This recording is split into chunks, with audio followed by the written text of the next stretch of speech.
Hello guys, आज मैं आपको बताने जा रहा हूँ कि अगर आप बलिनो ज़ेटा यूज़ कर रहे हैं और उसमें टायर चेंज करने का सोच रहे हैं तो कब करना चाहिए, कितने किलोमीटर या कितने दिन तक आप जो स्टॉक टायर्स होते हैं जो गाड़ी के साथ आते हैं यूज़ कर सकते हैं और उन्हें अपग्रेड करना चाहिए या नहीं करना चाहिए। तो मेरे पास बलिनो ज़ेटा कार है जो कि मैं 4.5 साल अराउंड यूज़ कर चुका हूँ। और अगर किलोमीटर की बात करें तो मैं 74,000 किलोमीटर चला चुका हूँ। वैसे एडवाइजेबल होता है कि 60,000 अराउंड या 70,000 के अराउंड टायर चेंज करने चाहिए, या फिर सेकंड कंडीशन है कि अगर ये 5 साल हो चुके हैं तो आपको चेंज कर देना चाहिए। क्योंकि रनिंग में क्या होता है कि आपके जो टायर होते हैं वो थोड़े घिस जाते हैं, ठीक, उसकी वजह से रोड पे जो ग्रिप होती है वो वीक हो जाती है। और एज के साथ क्या होता है कि अगर 5 साल हो जाते हैं तो आपके टायर में थोड़े से दरार आ जाती है, चटकने लगते हैं वो, तो उसमें थोड़ा रिस्क होता है कि कभी आप लॉन्ग ड्राइव पे जा रहे हैं या फिर ख़राब रोड में जा रहे हैं तो टायर के फटने का डर रहता है। तो 5 साल के अंदर अंदर, और मैं कहूँगा कि अगर आप हाईवे पे ज़्यादा चलते हैं, अच्छे रोड्स पे चलते हैं, स्मूथ रोड पे चलते हैं, तो आप 70-80,000 तक टायर यूज़ कर सकते हैं। अब बात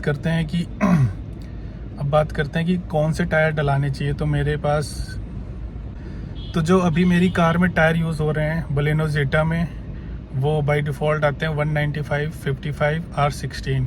तो जो 195 है वो टायर की विड्थ होती है, ठीक है। उसको कुछ लोग बोलते हैं कि थोड़ा अपग्रेड कराना चाहिए, बट मैं सजेस्ट नहीं करूँगा क्योंकि उसकी वजह से माइलेज कम होगा और गाड़ी के ट्यूनिंग में थोड़ा डिफरेंस आ सकता है। दूसरी चीज़ है R16, तो वो टायर की रेडियस होती है इन इंचेस, बट वो भी बहुत लोग अपग्रेड करवा लेते हैं बड़े टायर, बट वो नहीं कराना चाहिए ऑनेस्टली। मैं उसकी वजह से काफ़ी अलाइनमेंट बैलेंसिंग वगैरह में प्रॉब्लम आ सकती हैं। और जो तीसरी चीज़ होती है 55, वो एस्पेक्ट रेशियो है टायर के साइड वॉल का विड्थ के साथ। तो ये भी थोड़ा बहुत ऊपर नीचे हो सकता है, लाइक 65 और 60।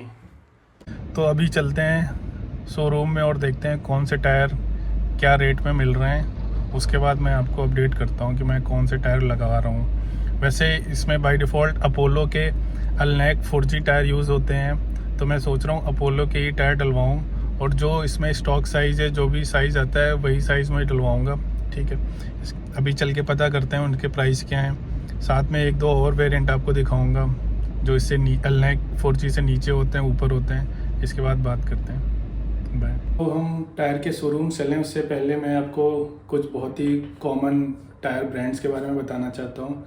तो बेसिकली 3 कैटेगरी हैं। सबसे जो अच्छे दाम में, कम दाम में जो टायर्स हैं वो हैं MRF, C8, JK and Apollo. इनके जो टायर्स हैं, जो मैंने साइज़ बताया 195, 55 एंड 16 इंच के, इनके प्राइस 6,500 से 7,000 के बीच में पर टायर में आपको आराम से मिल जाएगा। इसके अलावा एक और ब्रांड है, फॉरेन ब्रांड, इटली का पिरेली, जिसके भी टायर आपको काफ़ी सस्ते मिल जाएंगे 6,500 के अराउंड। इसके बाद जो मिड रेंज आती है उसमें आपको मिलेंगे गुडियर और ब्रिजस्टोन्स के टायर। ये आपको अराउंड 7,000 पर टायर के हिसाब से इस साइज़ के मिल जाएंगे। इसके बाद कुछ प्रीमियम ब्रांड्स हैं जो थोड़े हाई लेवल की क्वालिटी देते हैं एंड काफ़ी लाइफ अच्छी होती है, जैसे योकोहामा हो गया, मिशलिन एंड कॉन्टिनेंटल। ये टायर थोड़े अच्छी क्वालिटी के होते हैं, बट इनका जो प्राइस होगा वो 8,000 से 9,000 पर टायर के हिसाब से होगा। तो अब चल के देखते हैं शोरूम में कौन से टायर्स अवेलेबल हैं, किस कंपनी के, और उनका प्राइस क्या है। तो ये जो फर्स्ट टायर है ये सेम एग्जैक्ट साइज़ है जो बलेनो कार में लग के आता है 195, 55 R16, जिसका प्राइस है 6,500। एंड ये दूसरा टायर है वो भी अपोलो अल्नेक 4G है, बट ये थोड़ा इसका विड्थ ज़्यादा है, 225 55 R16 है, और इसका प्राइस है 7,000 पर टायर। और ये एक योकोहामा का टायर है जो कि सेम साइज़ का है, बट इसकी एक क्वालिटी है कि ये फ्लैट है। फ्लैट होने की वजह से ये काफ़ी, इसकी विड्थ ज़्यादा लगती है। एंड जो अपोलो और दूसरी कंपनी के टायर हैं वो थोड़े राउंड से हैं। तो अभी देखते हैं।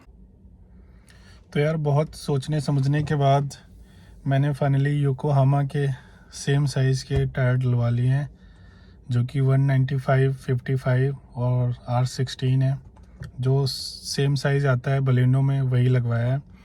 इसके पहले मैंने काफ़ी जगह देखा और काफ़ी सोचा। पहले मैं सोच रहा था कि सेम टायर डलवा लेता हूँ 195, 55, R16 जो अपोलो के अल्नेक 4G आते हैं। बट फिर मेरा मन हुआ कई जगह देखने के बाद कि उसी अल्नेक 4G का 205 डलवा लेता हूँ, थोड़ा सा वाइड हो जाएगा।